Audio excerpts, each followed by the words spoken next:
Hi there, welcome back to the YouTube channel. I'm back today, and today's deck is really going to be a starting point. So I'm recording this before the previews for, well, the main set of previews for the Lost Caverns of Ixalan have even started. But there was one other card, I did one last week, and there's one other card that I really actually did think about. And when I looked into it, I think there was enough of the creature types to do. So it's kind of another tribal deck, but I think you're all expecting that because we are talking about Huatli, the Poet of Unity. 2 in a green for a 2/3. Human warrior bard, and when it comes into the battlefield, search your library for basic land card, reveal it, put it in your hand, then shuffle. So yeah, okay, not a great one, but we do have 3 red and white exiler, and returns to the battlefield transformed under her owner's control, activated as a sorcery, and she comes back as a saga. I think I can't think I've seen sagas become creatures because we saw them.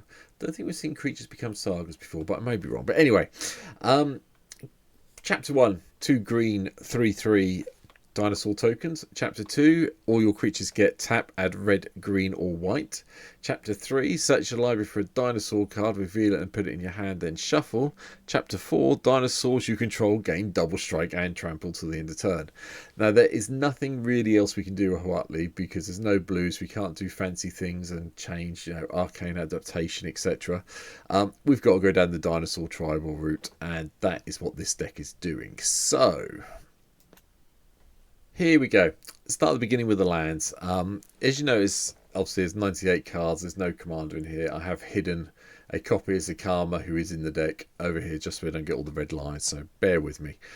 We've got the basics. Now, I'm playing this on MTGO and I would love to be able to afford to build this deck in real life. I mean, I've got Arid Messers in real life. I'm not going to argue about that. But there's a couple of cards in here that I don't own. This one, for example, and this one. Drop them out if you're building this in real life. If you're building it on MTGO, it's not too bad at the moment. The price is kind of skewy at the moment because one of the cards that isn't in the deck, which I'll show you in a minute when we get there, is going for 3 figures at the moment, and I think you probably all know which one that is, so we'll come to it. But anyway, green, red and white lands all the way through. Jetmir's Garden, Jungle Shrine. Don't forget, if you're playing these 3 colours, Jungle Shrine is a really cheap version of Jetmir's Garden, especially, well, in real life and on MTGO if you can find them. But everything else is here. We have got Temple of the False God, and that's it. We haven't got our usual pairings of too many search lands, Reliquary Tower, etc. I've decided to leave them out of here because basically we're going for the beatdown mode and hopefully we're going to get there. Ramp wise, we have gone a little bit heavier than normal. Again, one of the cards you can drop is Jeweled Lotus if you're building it in real life. I think it's now gone up to $85 as I'm recording this today. So, this come out, but it's here because our dear friend, whoops, wrong one, that one, is only 3 mana, and getting her out on turn 1 could be really good. Make sure you've got your land fixtures. Turn 1 land, get the old wonderfulness that's Jeweled Lotus out, get another land. You're kind of setting yourself up quite nicely for a good start then. But hey ho. Beyond that, we've also got Sol Rings here. We've got Arcane Signet. I've got one of each of the talismans. I did think about going down the route of playing one of each of the medallions as well, just to cut the casting cost down, but I found some better options for what we're trying to do, so I'm hoping it works out. But the rest of the deck is pretty straightforward. As you can see, there's a whole lot of dinosaurs that I'll get to, but there's things like Land Tax, which is really cheap at the moment on MTGO because of its reprint and the Wildsville Drain Enchanted sheet, so gets you your basic lands out, so you get your forests, your plains, and your mountains. And then we've got things like Otapek Huntmaster from the original Ixalan set that cuts the costs of our dinosaurs by 1 and gives them haste. Drover of the Mighty gives us a little bit of creature-based mana ramp that gets bigger when we have a dinosaur in play. And our first battle is here. Invasion of Ixalan. Enter the battlefield, look at the top 5 cards of your library, reveal a permanent card from among them, put it in your hand, put the rest on the bottom of your library in a random order. It's a permanent card, so it does give you a little bit of like 2 mana ramp. And then if we can do the full damage, we get the Belligerent Regent Saw. Whenever we cast a spell, it becomes indestructible. Quite like that plan. Nature's Law, Sylvan Scrying, 3 visits. Sorry, a bit tired as I'm recording this. Go and fetch this land out. Obviously, Nature's Law 3 visits really to go and get Jetmir's Garden, or, because I'm playing this online, one of my expensive dual lands. You don't have to do that. Not that expensive dual land, the other expensive dual land, Savannah. There you go. But they're here, so, otherwise, you just go and find other things you need. Thunderherd Migration, you're probably going to be able to show a dinosaur at every turn you have this in hand, unless it's the only card in your hand, to get it for 2 mana as a rampant growth to go and get basic, so that's pretty cool. Arcane Signet I've talked about. I've also included Environmental Sciences. I'm starting to enjoy this card a little bit more. Yes, it doesn't put the land into play, but you do gain 2 life, and it's colourless mana ramp that can go in any deck. So you don't always need the green mana that I tend to play heavily when I'm playing a ramp deck. Moving on, 3 drops. Thrill Death Spitters here. When it becomes enraged, don't forget enraged is whenever a creature you control, whenever this creature is dealt damage, you get to do the ability. This one deals 2 damage from an opponent or planeswalker when it's dealt damage. Jessicai's Will to get a bit of mana ramp and card draw if we need it. Cultivate, Kodoma's Reach, go and fetch our basics out. Ranging Raptors also has the enrage ability to go and get a basic land and put it onto the battlefield, which is nice. Ravenous Daggertooth gives us some life when it gets dealt damage. Return from the Wilds. I'm enjoying this card. This is a weird one, and probably one why a Wilds from Eldraine cards in here.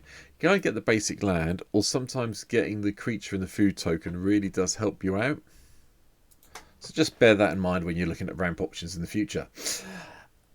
Savage Stomp, the traditional fight spell that came with original Ixalan. Yeah, you're going to use this on your dinosaurs. Yes, they're going to get a +1/+1 counter and then fight something for 1 mana, so that's pretty cool. Little bit of removals. We haven't played much else in here, though we have got one big one. Search for small way of getting basic lands into play. Wayward Sawtooth lets us play extra lands, and eventually it'll be get to attack as a 5/5, but it's a dinosaur, so it's here. Thrashing Brontodon deals with those annoying enchantments and artifacts your opponents may have. Terror Stomper goes and gets us a land, and when we've got 7 or more in play, it becomes a 4/4 Vigilance dinosaur. It's a plant, but it's a dinosaur. The first one, the Huatli Planeswalkers, is here. Each creature, this is the Sun's Heart from War of the Spark. Each creature you control assigns combat damage equal to its toughness rather than its power, and then you can pay -3 and gain life equal to the greatest toughness amongst creatures you control. Yeah, okay then. Most of our stuff, there's a few things it does help, like this one. There's a few things it doesn't help, like this one. But at the end of the day, dinosaurs tend to be a little bit tougher than they are powerful, so bear in mind. Atoms of Kenzanzia gives us another way of getting mana, and it also returns a dinosaur if we need to sack it off at some stage, if we need to get one of ours back. And Commander Sphere, I forgot about this in the ramp side. This can be dropped and something else can be played, but I just love the artwork on this one that came from the last Commander Master set, so it's in the deck. And yeah, it does help. Harness Sunhorn deals combat damage to a player. Return target artifact or enchantment card from your graveyard to the battlefield. Now, this one people forget about. It came from the Aftermath in March of the Machines, just to prove it. It's quite a nice little combo with the Commander Sphere, I have to say. Sack your Commander Sphere, get a card, deal some damage, get it back into play. Yeah, it's not bad. But beyond that, it's just a dinosaur with Vigilance for 3 mana with quite a nice big butt on it, which really does help when you've got Huatli in play. Knights of the Stampede just cuts our creature, well, the cost of our dinosaurs down by even more, so take them down by 2. Ripjaw Raptor, everyone saw originally, does the whole draw card when it's dealt damage, that's nice. Rampaging Geodome, trample and haste whenever you attack target creature gets +1/+1 until the end of the turn, unless you're attacking a battle, in which case you get put a +1/+1 counter on it, so yeah, we like that. Huatli, Radiant Champion, comes back in. Put a loyalty counter on Huatli for each creature you control. -1, target creature gets +X until the end of the turn, where X is the number of creatures you control. And -8, you get an emblem with whenever a creature enters the battlefield under your control, you may draw a card. Should be able to do the -8 quite regularly with this deck, one would feel. Cloud Piercer is just a dinosaur with reach if we need to. We can mutate it onto another one if we want to, but I think it's just going to be a 5/4 for 5 mana with reach, which is fine. Snapping Sailback is dealt damage. You get to put a +1/+1 counter on it. It's got to survive the damage to get it, so block all those lovely 1/1s and things without Death Touch. Overgrown Armosaur, when it's dealt damage, you get a sapling token. I suppose dinosaurs got to eat something. Must be saplings. Um, the Regensaur Alpha is the one that comes into play as a 4/4, and then it also has a 3/3 green dinosaur creature token with trample with it. So 5 mana for 7 power that it gets to attack. Well, the 3/3 does. So yeah, can't complain. Quartzwood Crasher. Trample. Whenever one or more creatures you control deal combat damage to a player. Create an XX green dinosaur placed creature token where X is the amount of damage dealt to that player. So if you've got 3 players still in play, you get in with all your dinosaurs with this in play and get some damage, and you're going to get at least 3 tokens. Bear that in mind. Another version of Huatli comes in, the Warrior Poet. Gain some life, get another 3/3 creature token. Dinosaur 3/3 with trample. Or -X deals X damage divided as you choose amongst any number of target creatures. Creatures dealt damage this way can't block this turn. It's quite nice you can get this going up to like 5 or 7 loyalty before you do anything, because then you get to do an alpha strike by making all the creatures unblockable. Atali's here. You got to have the Atali in. Why wouldn't you? Go and nick someone off the top of your opponent's libraries, play those spells without paying the casting cost, yeah. Suncrowned Hunters, when it's dealt damage, lightning bolts things, opponents and planeswalkers, so that's cool. Carnage Tyrant probably will come out when the more dinosaurs are revealed from the new set, but I've got it in for the time being. Regal Behemoth came from Commander Masters. Well, my one did. Enters the battlefield, you become the Monarch, which is nice, and as long as you're the Monarch, whenever you tap a land for mana while you're the Monarch, you get an additional 1 mana of any colour. Nice way of getting the monarchy, nice way of ramping your land up to get even more of your dinosaurs in play. Kolga and Yadaro from March of the Machines are also here. Gains trample or haste, fights a creature, or blow something up, shuffle it back in. Probably blow it up, shuffle something back in is going to be the most usability. And the final version of Huatli is here, the Dinosaur Knight. Put 2 +1/+1 counters on up to 1 target dinosaur you control. Target dinosaur you control deals damage equal to its power to a creature you don't control. Notice it's deal damage, so it's a bite, not a fight. And then -7 dinosaurs you control get +4/+4 until the end of turn, which will probably win you the game. You're going to do the +2, -3 more than you can do the -7 if it survives long enough to do that. The other version, Atali, from the wonderful world of March of the Machine, is also here, where we get the whole primal sickness. It does the whole poisoning thing, but, got to have it in.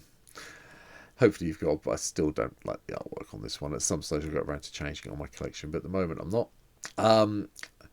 Silverclad Ferostodons is also here. Each opponent sacrifices that creature permanent when it gets dealt damage. That's nice. The Annoyed Altasaur gives you a bit of cascading, reach trampling fun. Tyrannus Rex just does the toxic thing if you want to poison your opponents to death. Had to have Golter in. Golter and Marvin's here as well. Get some tokens, whichever way you want to do it. Zapala, Primal Dawn, again a card that will probably come out when we see more dinosaurs, but it's here for now. Like I say, this deck is a starting point. I would recommend people picking up this one though, the Awakening Sun's Avatar.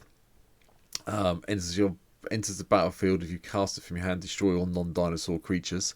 Nice way of wiping the board out. Nice tribal Wrath of God, basically, so get it. Polyraptor, you get a copy when it's dealt damage.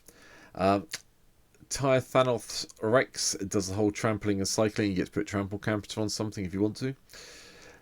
The Terroresque is here, again from, I can't remember which set this was from now, off the top of my head. Forgotten Realms, yeah.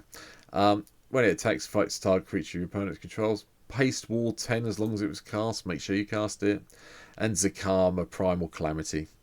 It's a green, white, red deck at the end of the day, and this is probably one of the most well-respected, well-feared dinosaurs that ever got printed from any of the previous Ixalan sets.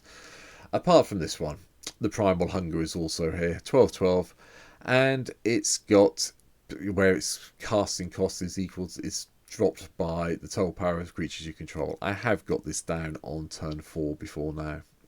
Yeah, it's quite good. Now you're probably wondering, there's 98 creatures, there's 98 cards I'm showing here at the moment. Obviously I've said about no obviously thing here. And the other card that I haven't talked about yet is the new version of Golter. And this would be the 99th card in the deck. The Tyrant, the Stampede Tyrant's here. 8 mana for a 12/12. When it enters the battlefield, put any number of creature cards any number of creature cards from your hand onto the battlefield. Hopefully you'll still have a handful of cards, or someone's done something really nice when you play this card, and you'll have a whole load of these big things you can put into play. Bear in mind that with the last card I haven't talked about yet, Invasion of Ikoria, you can go and search him out and you get to put it in the battlefield. And if you do it, if I'm reading it right, because it says when it enters the battlefield, put any number of creature cards. So it doesn't say it has to be cards, it's just when it enters the battlefield. If you've got a whole load of cards in your hand, do the invasion, you get Golter. The chances are you've probably got somebody giving everything haste with a bit of luck. And you can flip this and that'll just get silly. And it's a nice little trick at the end there. But that's it for today. That is my take on Huatli, the Poet of Unity. I hope you've enjoyed it. Like I say, this is a starting point. I haven't seen all the new dinosaurs yet. I'm hoping there will be more. I think it's a given there will be in this set. So I will be updating this deck at some stage in the future. But for now, there's a deck list down below. You can come and see me on the stream. When I get the cards, when it releases on MTGO, I will be playing Huatli. But at the moment, just little prep stuff. I hope you enjoyed it. Come back and I hope you hit the subscribe button over here. Come back, see some more of my videos. Take care. Thanks. Bye.